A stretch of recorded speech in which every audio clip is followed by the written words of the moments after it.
Recently I've been in a discussion with a few different atheists that are arguing for moral relativity.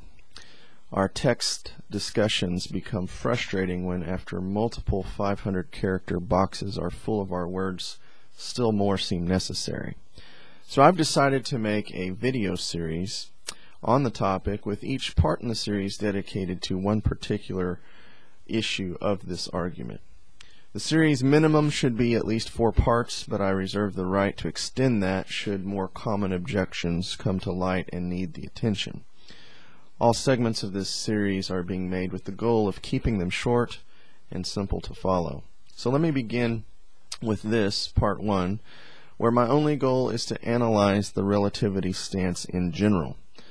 These discussions always begin with an assertion either by me or the atheists. I, of course, assert that there is moral absolutes and moral objectivity, whereas the atheist's counterclaim is that morality is relative and subjective.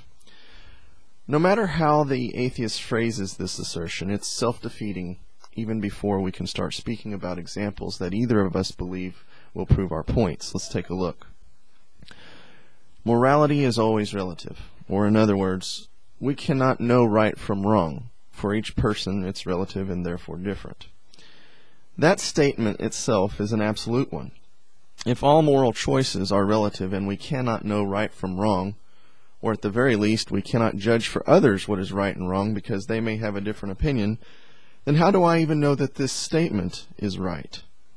If nothing can be held as absolute, then that statement is also relative and can be taken either as a general rule at times, while at other times, when convenient, it can be dismissed. You see, relativity falls apart like a building sitting on sand because its very foundation is flawed and self-defeating. For me, or any other Christian, to take this discussion beyond this point is actually unnecessary, but we often do.